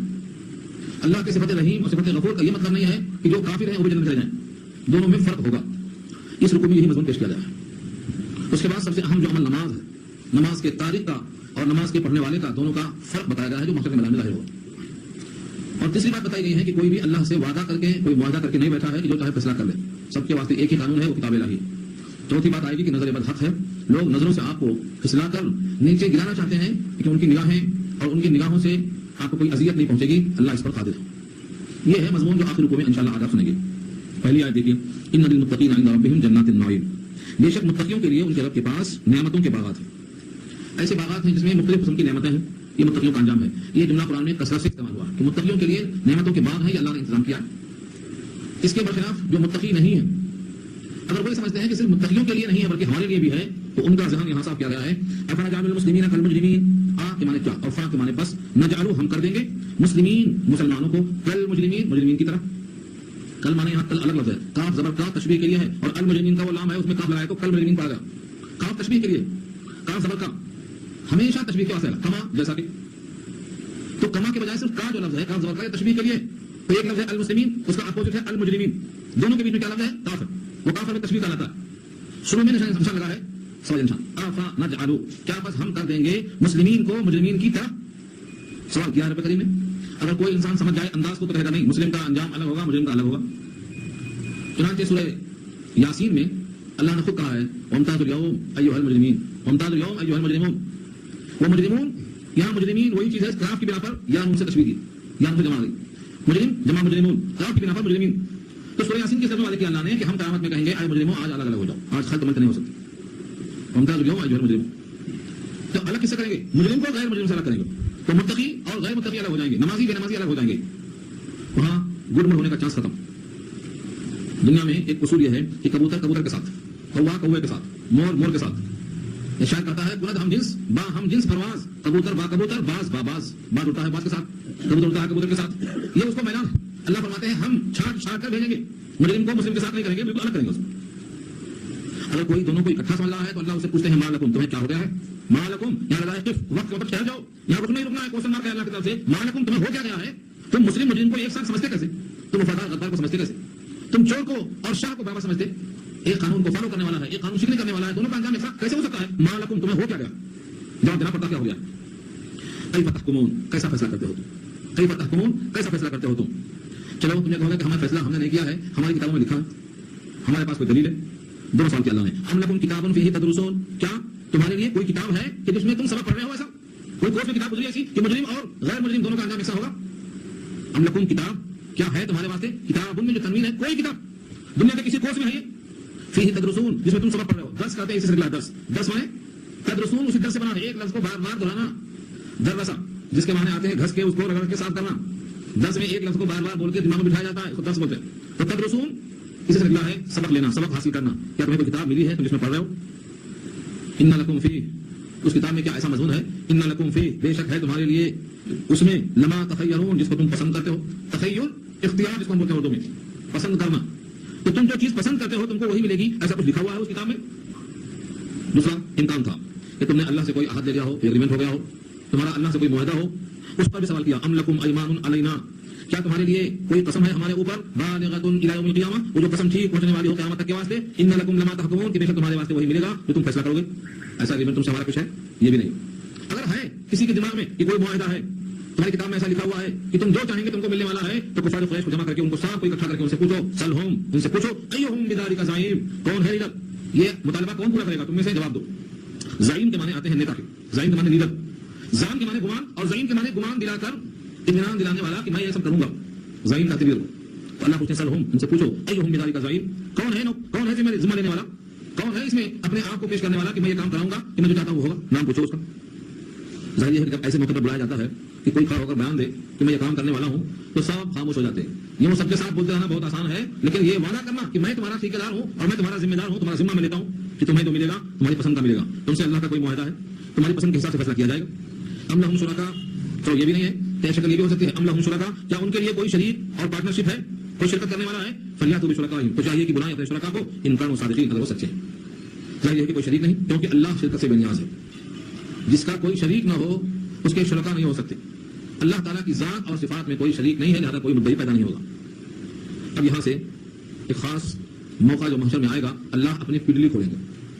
اللہ کی پنڈلی اللہ کے لیے استعمال ہے یہ لفظ لیکن تمام امت کا اجماع ہے عقائد کے لحاظ سے کہ اللہ کو پنڈلی ہماری طرح نہیں ہے. یہاں لفظ ساق آیا ہے ساق کے معنی پنڈلی کے آتے ہیں. پنڈلی یہ سمجھانے کے لیے ہے قرآن میں ساق پنڈلی کے معنی میں کئی جگہ استعمال ہوا ہے. جو زمین سے دانا نکلتا ہے گیہوں چاول اس کے اندر بھی جو کوپل نکلتی ہے جب موٹی ہوتی ہے تو اس کو ساق کہا جاتا ہے.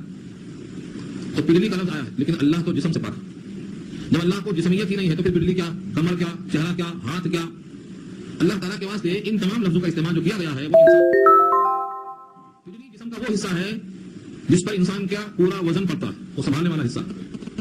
یہاں پنڈلی بول کر پنڈلی کا ترجمہ کیا جائے گا لیکن اللہ کی پنڈلی کیسی ہے اور کیسی کھولی جائے گی اس کشف کو ہم اپنی اصطلاح میں کہتے ہیں مشکلات القرآن ہے. یہ اس کا صحیح مفہوم اللہ کو معلوم. اللہ کا چہرہ اس سے مراد توجہ اللہ کی قدرت کے واسطے لفظ ید آیا ہے. اللہ کے لیے کمر کا آیا. یہ سارے الفاظ تشبیہ ہیں سمجھانے کے لیے. ہم جب سنتے ہیں کہ پنڈلی تو سمجھتے ہیں کہ ایسی پنڈلی ہوگی جیسے ہماری پنڈلی ہے. انسان کی فطرت ہے جب کوئی چیز سنتا ہے تو جانی ہوئی چیز دماغ میں فوٹو بن کے آتی ہے. جو چیز کبھی دیکھا ہی نہیں ہے اور دیکھا بھی نہیں جا سکتا ہے وہ دماغ میں کیسے آ سکتی ہے.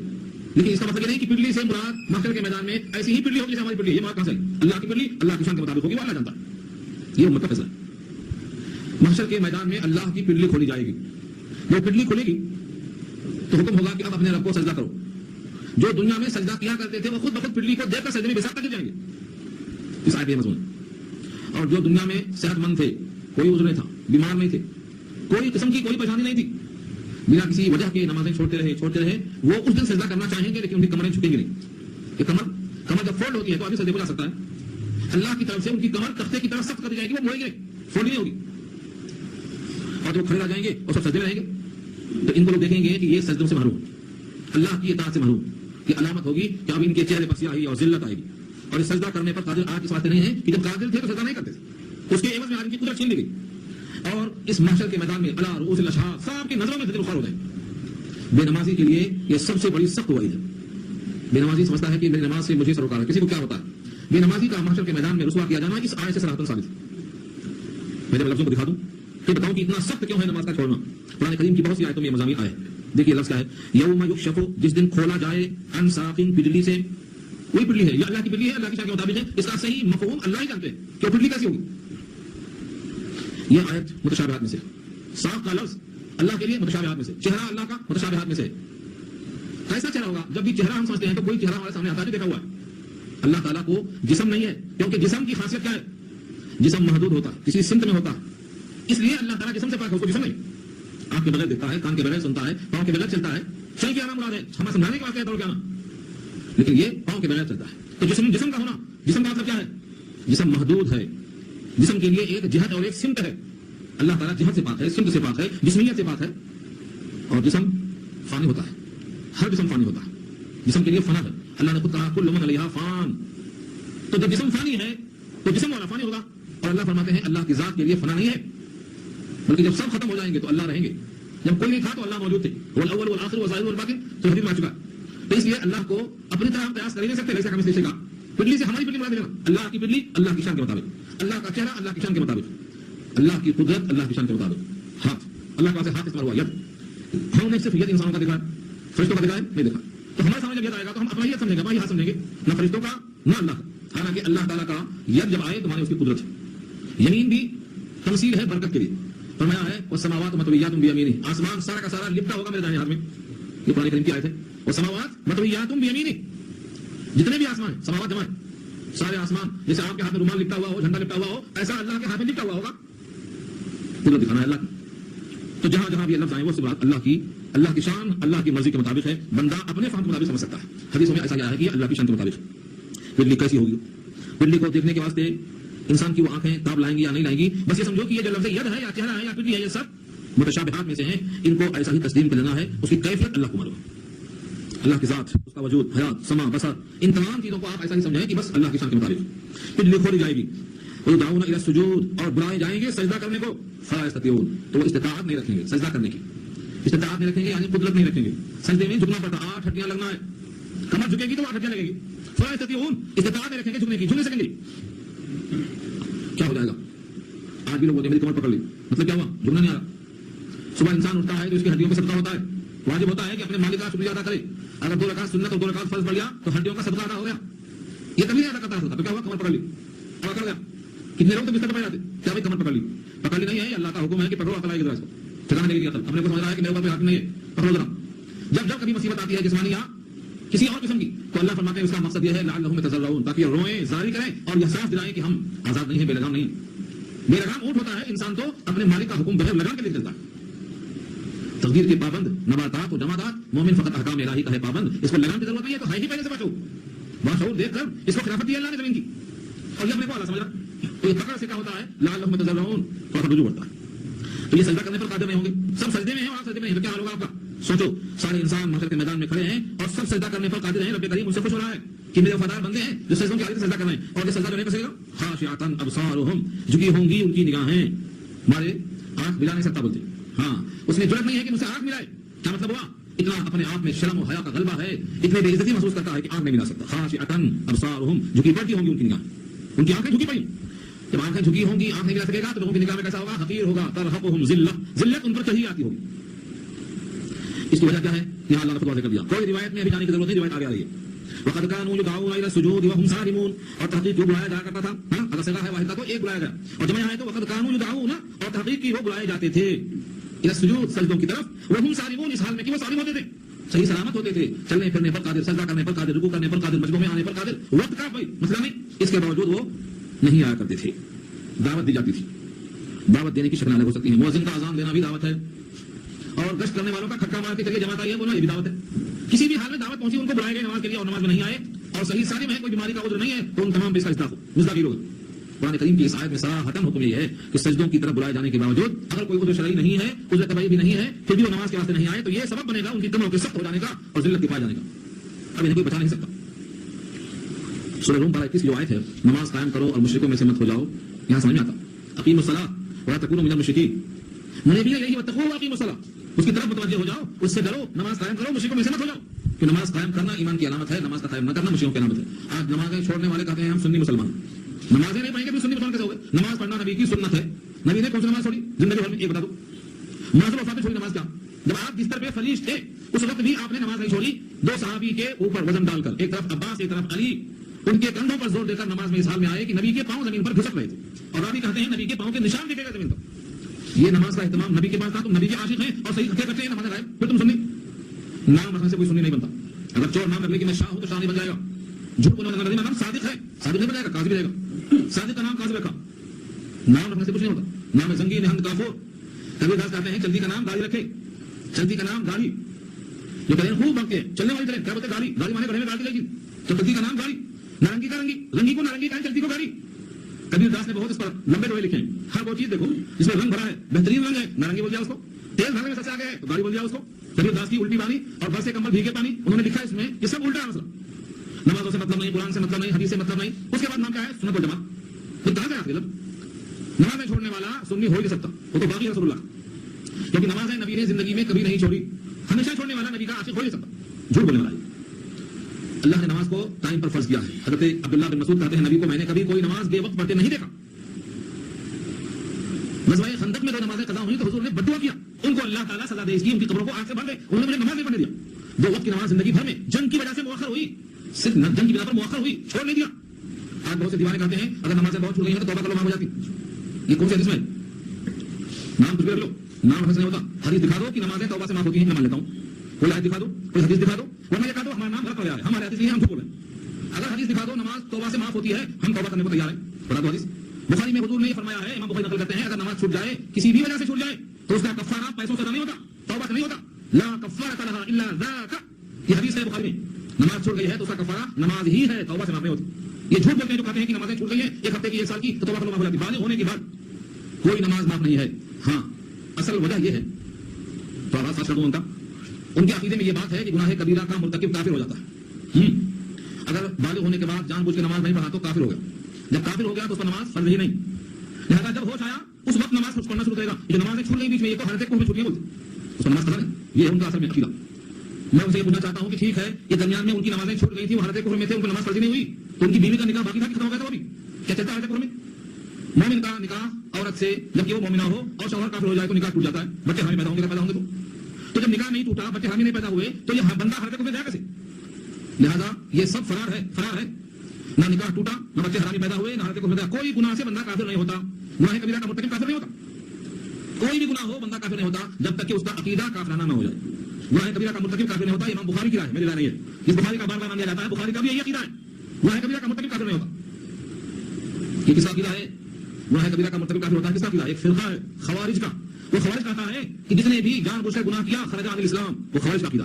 اور یہ فرقہ باطلہ میں سے امام بخاری نے کوٹ کیا اس کو.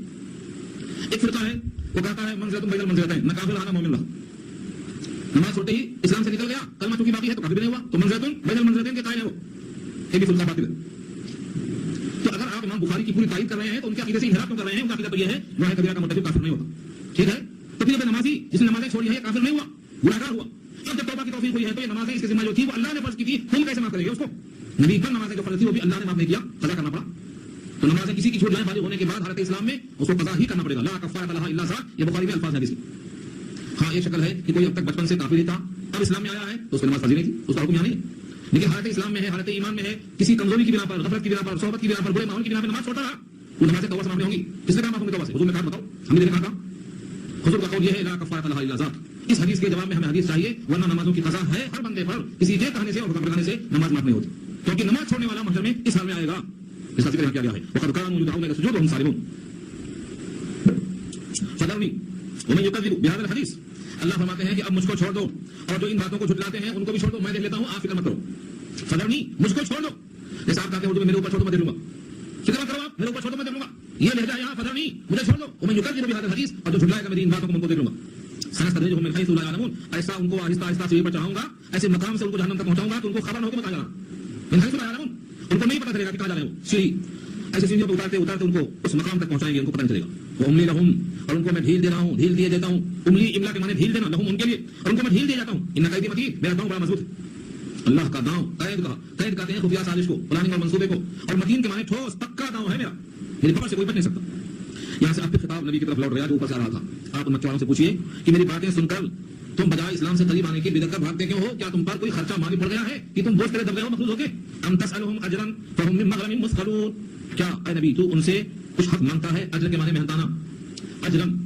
اجرت کو کہتے ہیں اجر کسی چیز کا معاوضہ اس کا اجرت کہا جاتا ہے اجرت ہمارے اردو میں اجیر کہتے ہیں کام کرنے والے کو محنتانے کو اجر اور اجرت کہا جاتا ہے اگر آخر میں دیا جائے تو اس کو بھی اجر ہی کہا جاتا ہے ام تسألهم اجرا کیا اے نبی آپ ان سے مانگتے ہیں کچھ حق فهم من مغرم کہ وہ مقروض ہیں مسقلون بوجھ پڑ رہا ان کے اوپر سکل کے معنی بوجھ مسقلون بوجھل ظاہر یہ ہے کہ نبی نے ان سے کبھی بھی اپنے دعوائے رسالت کے پہنچانے پر کبھی کسی پیغام الہی کے پہنچانے پر کوئی محنتانہ کوئی خراج وصول نہیں کیا یہ آیت یہاں بھی ہے سورہ مومنون پارہ 18 میں لفظ خراج آیا ہے ام تسألهم خرجا فخراج ربک خیر کیا آپ ان سے کوئی ٹیکس مانگتے ہیں آپ کے رب کا دیا ہوا ٹیکس بہت اچھا ہے ان سے کچھ دینے کی ضرورت نہیں تو ہر نبی نے اپنے آپ کو اللہ کی خاطر پیش کیا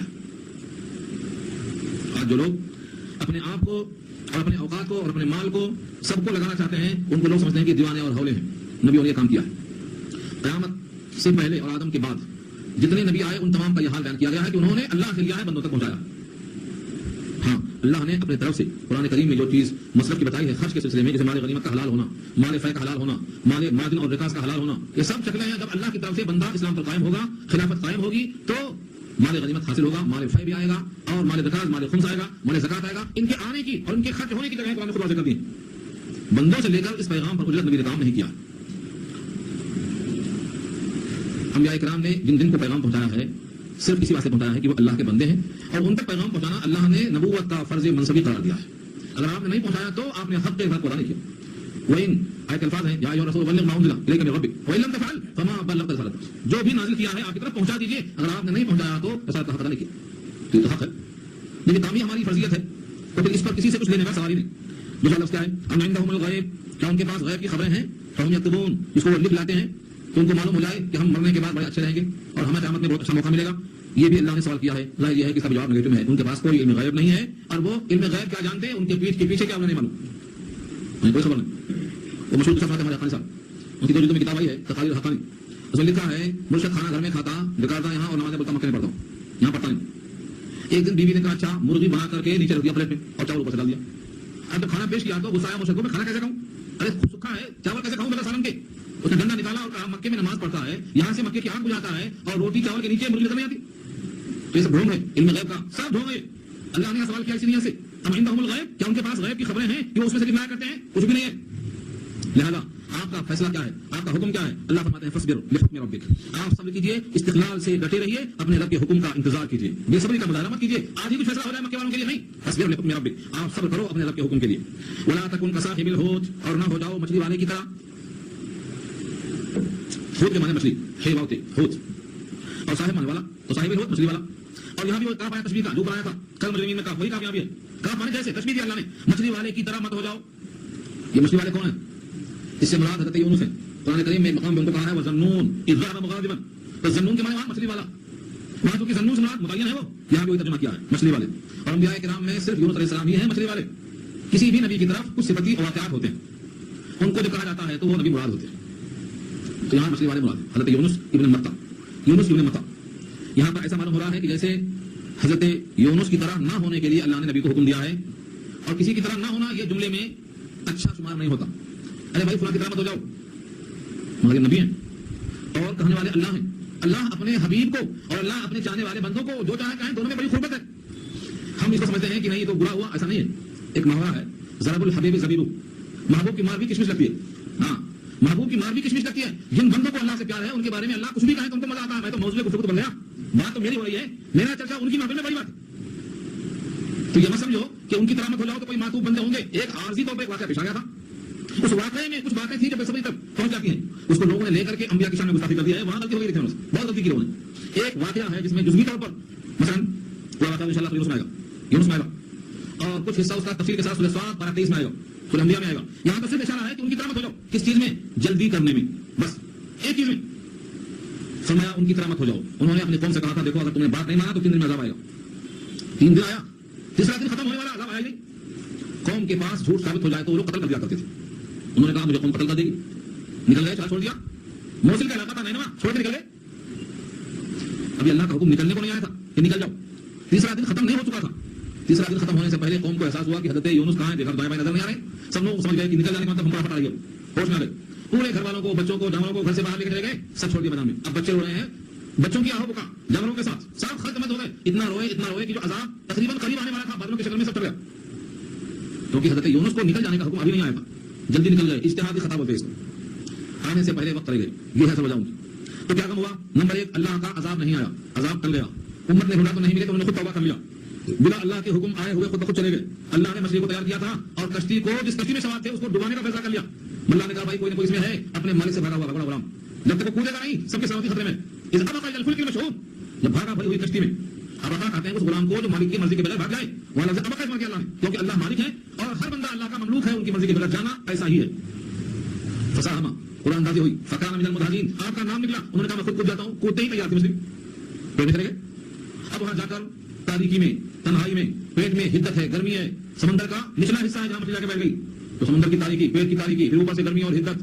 اس میں کچھ آواز سنا. لوگ کہتے ہیں ان کو آواز آئی کنکریوں کی تسبیحات کی, تم کو احساس ہوا لا الہ الا انت سبحانک انی کنت من الظالمین. پڑھا, پڑھتے ہی مچھلی میں تاب نہیں تھی روکنے کی, لے جا کر باہر اس نے اگل دیا. یہ سب حکم الہی تھا. یہ پورا قصہ تفصیل سے سورہ یونس میں آئے گا یا انشاءاللہ سورہ صافات میں آئے گا. یہاں دکھانا صرف یہ ہے, صرف عجلت مت کرو کہ مکے والوں پر عذاب آگے بھیج دو. ہاں, مکے والوں پر اللہ کا فیصلہ جیسا ویسا ہوگا. آپ جلد بازی میں کوئی فیصلہ مت لے لیجیے, مچھلی والے کی طرح جلدی مت کر دیجیے. اذ نادى وهو مكظوم, جبکہ وہ پکارا اس حال میں کہ وہ غصہ پیا ہوا تھا. مکظوم کے معنی آتے ہیں غصے پر بے قابو ہو کر اس کو دبانے کی کوشش کرنا, غصے میں بھرا ہوا. لولا ان تداركه نعمة من ربه, اگر نہ ہوتی یہ بات کہ ان کو سنبھالا ہوتا ان کے رب کی نعمت نے, لنبذ بالعراء, تو ضرور پھینکا گیا ہوتا چٹیل میدان میں. وهو مذموم, جبکہ وہ الزام کھائے ہوئے تھے. کیا الزام تھا؟ جلدی سے بغیر حکم آئے چل دینا اور قوم کو چھوڑ دینا بغیر حکم الہی کے آئے ہوئے. یہ تھا مضمون کا لفظ. تو لولا ان تداركه, اگر نہ سنبھالا ہوتا ان کو آپ کی رب کی نعمت نے, یعنی اللہ تعالیٰ کی طرف سے نبیوں کو خصوصی شان ملتی ہے, اللہ کی مہربانی کو حقدار ہوتے ہیں, ان کے ہاتھوں میں بڑے کمالات ہوتے ہیں. یہ سب ان کے ساتھ باقی تھا. یہ ہے اللہ کی نعمت. جیسے ہی باہر نکلے, ان کے جہاں موجودگی کو دیکھا, ایک کدو کی بیل نکل کے آئی. کدو کی بیل, بڑے بڑے پتے, اس کی چھاؤں آئی. کوئی جنگلی بکری آئی اور دودھ پلا گئی. دودھ کا جنگلی بکری سے آ کے پلانا اور پتوں کا موقع پر نکل جانا, یہ سب اللہ کی طرف سے ہے نعمت ربی. مچھلی کے پیٹ میں گرمی کی بنا پر حکم تھا کہ لقمہ نہیں ہے, کھانا نہیں, لیکن گرمی سے خود بخود جسم کے روئے جھڑ گئے اور جسم آپ کا نحیف اور کمزور ہو گیا. اللہ نے ان کو خود سنبھالا. اس کے بعد اللہ نے ان کو چنا. فاجتباہ ربہ, بس ان کو اللہ نے مجتبی بنایا, چن لیا. فجعلہ من الصالحین, اور کر دیا ان کو نیکوں میں سے. اس کے بعد بھیجا 1,00,000 لوگوں کی طرف. الی 1,000 او یزیدون, کا 1,000 کے معنی 1,000 100,000. تو 1,00,000 سے کچھ زیادہ آبادی تھی موصل کی اور نینوا کی. وہاں آپ کو اللہ نے بھیجا. اس واقعے کے بعد بھیجا, جس شان سے آئے تھے وہاں نہیں بھیجا, دوسرے مقام پہ بھیجا. نبی صلی اللہ علیہ وسلم کو یہ 2 آیتوں میں سنا کر یہ مشورہ دینا ہے کہ آپ یونس علیہ السلام کی طرح مکے والوں کے حق میں جلدی نہ کریں, بلکہ آپ بڑے ہی صبر و استقبال کے ساتھ رب کے حکم کا انتظار کریں اور اپنے کام پر ڈٹے رہیں. یہ حکم دیا. ابھی اشکال کا جواب ہے. کہتے ہیں کچھ لوگ نبی کی نبوت پر اتنے بےتاب تھے کہ نظر لگانے والوں کو پکڑ کے لائے. خاص طور سے ان کو نظر لگاؤ اور نظروں سے ان پر شکار کرو. اور حدیث میں آتا ہے نظر بد حق ہے, العین حق. اور مشکات میں روایت ہے کسی بیان میں, زندہ اونٹ ذبح ہو کر بھگونے میں اور زندہ آدمی مر کر قبر میں پہنچ جاتا ہے. نظر بد اتنا خطرناک لگتی ہے. زندہ اونٹ کٹ کر بھگونے میں پہنچ جاتا پکڑنے کے لیے, اور آدمی قبر میں پہنچ جاتا ہے. نظر بد اتنی خطرناک. ایک شخص تھا حنیف, جو پانی نہا رہا تھا. لوگ عام طور سے گرمی میں باہر نہاتے ہیں, یہ شاہ درے نفے زیادہ ہوتے ہیں, ہمیشہ اندر نہاتے, کوئی دیکھ نہ لے. گاؤں والے ابھی بھی کھلے مطلب نہاتے, بڑے آرام سے نہاتے, گھنٹوں نہاتے. حضرت موسیٰ کے زمانے میں بھی سب لوگ ننگے نہاتے تھے. ان کا بھی واقعہ سورہ احزاب میں آئے گا. تو ان کے اوپر ایک شخص گزر رہا تھا. اس نے کہا واہ کیا بدن ہے. اس کی نگاہ لگتے ہی حنیف وہیں گر گئے, اٹھا کر لائے گئے نبی کے پاس. آپ نے کہا تم کو کسی وقت صبح ہے, کہاں فلاں نے گزر رہا تھا. اس نے مجھے دیکھا, اس کے بعد ایسا ہوا. آپ نے کہا کہنا یہ ہے کہ اسے جا کر کہو اس کا ہاتھ منہ پیر دھلاؤ اور تہبند کے نیچے کا حصہ بھی دھلواؤ, پورا مغسولہ پانی لا کر کے تمہارے اوپر سر سے جا کر اونڈیل دو. یہ اس کا علاج ہے. ایسا ہی کیا گیا, وہ آدمی فوراً ٹھیک ہو گیا, چنگا ہو گیا. یہ روایت مشکات میں نظر بد کے بیان میں. اس روایت میں یہ ہے کہ مغسولہ پانی لا کر کیوں ڈالا گیا, اس کی نظر کو اتارنے کے لیے. کہ تم نے جس کو بہت اچھا سمجھا تھا وہ تمہارے جسم کے منصورہ پانی سے بھی کمتر ہے، اتر گیا۔ اس بات کرتے ہیں اگر کسی کو دیکھو اور اچھا لگ جائے تو واہ واہ نہیں کہنا، ماشاء اللہ کہنا۔ ہمارے پاس کیا واہ واہ ہوتی، واہ واہ سے نظر نہیں اترتی، ماشاء اللہ ہونا چاہیے، اللہ نے جو چاہا وہ یہ۔ باغ میں گئے تو انشاءاللہ اور ماشاء اللہ کا حکم ہے، ماشاء اللہ جیسے ہم رب لیتے ہیں نا، جب بھی کسی چیز کو اچھا دیکھیں تو ماشاء اللہ کہیں، جو اللہ نے چاہا وہ یہ موجود ہے، تو نظر اتر جاتی ہے۔ ایک شخص تھا وہ نظر لگانے میں ماہر تھا، قبیلہ بنی اسد کا تھا، وہ نظر لگاتا تھا تو آدمی پھسل جاتا گر جاتا۔ آج لوگ نظر کو نہیں سمجھتے۔ ایک خاتون کے چہرے پر جھائیاں تھی، حضور نے کہا اس کو نظر لگی ہے دعا پڑھو، حضور نے خود اس کے چہرے پر جھائیاں دیکھ کر، روایت بخاری میں حضرت پاک کے بیان میں تو معلوم یہ ہوا چہرے پر جھائیاں پھنسیاں ہم سے جوڑیاں نہیں ہوتی، نظر بھی لگتی۔ اسی واسطے بچوں پر کثرت کے ساتھ سورہ قل یعنی 4 قل جو ہیں کافرون، اخلاص، ناس اور فلق اور سورہ فاتحہ اور آیت الکرسی اتنا کثرت سے پڑھ کر ہر ماں کو چاہیے کہ اپنے بچوں پر دم کرے، خود پر دم کرے تب سوئے۔ یہاں تو ٹی وی دیکھتے دیکھتے جب 12 بج گئے تھکے وہیں سو جاتے تو کب پڑھے دعا، سیدھا دیکھتے دیکھتے وہیں تھکے پڑ جاتے تو دعا نہیں آتی۔ نتیجہ کیا ہوتا، سب ایک گھر میں دوسرے کو کھا لیتے، ٹینشن میں بھرا ہوا محلہ، کسی کو فرصت نہیں۔ تو اللہ کے رسول نے فرمایا بستر میں جب کوئی آئے اپنے تو اللہ کی پناہ طلب کر کے آئے۔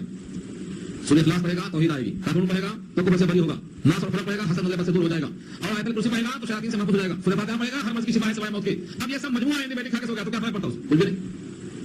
اگلی آیت میں یہ مضمون بہت واضح ہے، وَإِنْ يَكَادُ الَّذِينَ كَفَرُوا اور بے شک قریب ہے کہ کافر لوگ لَيُزْلِقُونَكَ بِأَبْصَارِهِمْ پھسلا دیں گے تجھ کو اپنی نگاہوں سے، ازلاق پھسلا دینا، یہ ابصار بصر کی جمع ہے، اپنی نگاہوں سے پھسلا دیں گے تجھ کو، لما سمعوا الذکر جب انہوں نے سنا ہے قرآن، جب قرآن سنتے ہیں تو غصے میں لگتا ہے کہ آپ کو گھوریں گے اور کھا جائیں گے نگاہوں سے کسی کو گھورنا، اردو میں معنی ہے گھور کے دیکھنا۔ تو جب وہ قرآن سنتے ہیں تب تک ہمارے غصے کے ایسا گھورتے ہیں کہ آپ کو نگاہوں سے پھسلا دیں گے، وَيَقُولُونَ اور کہتے ہیں إِنَّهُ لَمَجْنُونٌ یہ تو دیوانہ اور باولا ہے، جب دیکھو جب آخرت کی بات کرتا ہے، قرآن کی بات کرتا ہے۔